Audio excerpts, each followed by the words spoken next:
NATO began its annual nuclear exercise Steadfast Noon on Monday. According to NATO officials, the exercise will last about 2 weeks, with approximately 2,000 military personnel taking part in drills simulating missions where warplanes carry US nuclear warheads. Experts believe the primary goal of NATO's nuclear exercises is to flex its muscles, and NATO's frequent displays of strength are likely to raise security concerns, potentially triggering an arms race and further exacerbating the Russia-Ukraine conflict. This exercise will be NATO's third Steadfast Noon nuclear weapons drill since the escalation of the Ukraine crisis in 2022. Unlike previous ones, it takes place against the backdrop of Russian President Vladimir Putin's updated nuclear policy in September.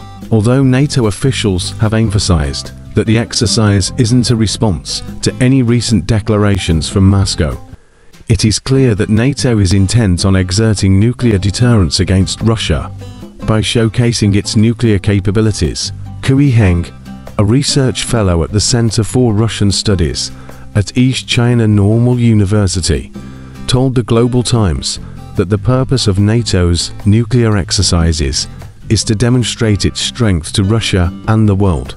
As the Russia-Ukraine conflict nears potential negotiations, all parties are seeking to build leverage to gain an advantage at the negotiation table.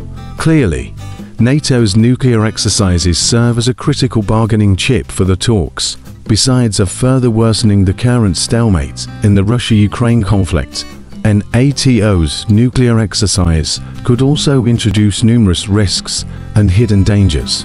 First of all, it will make Europe's geopolitical security situation even more complex. If Europe remains under the constant threat of a nuclear shadow, countries will feel increasingly on edge. On the other hand, Kui believes greater geopolitical pressure from NATO is likely to heighten Russia's security anxieties, potentially leading to an escalation of tensions in European security. UN Secretary-General Antonio Guterres recently stated, "The nuclear threat is not confined to history books, and nuclear weapons remain a clear and present danger to humanity," once again appearing in the daily rhetoric of international relations. In this context, NATO's actions are increasing the threat of nuclear war and presenting a great danger to humanity. In recent years, NATO has consistently intensified its nuclear exercises, citing increased external threats as justification.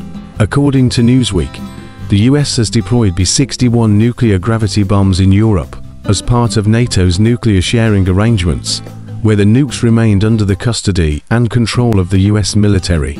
They would be armed on Allied fighter jets in the event of a nuclear conflict.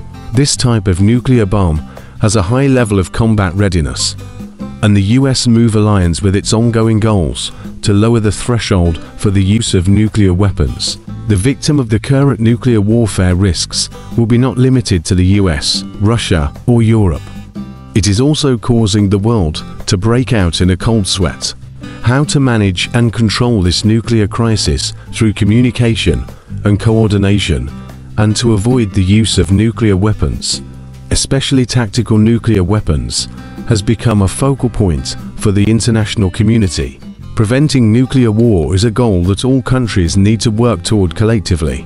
As a product of Cold War mentality and the tall four-block confrontation, NATO and its nuclear sharing arrangement has long outlived its relevance and should have been retired with the end of the Cold War. Meanwhile, NATO's nuclear exercises are pushing the world into a more dangerous situation, warranting the vigilance of all people around the world.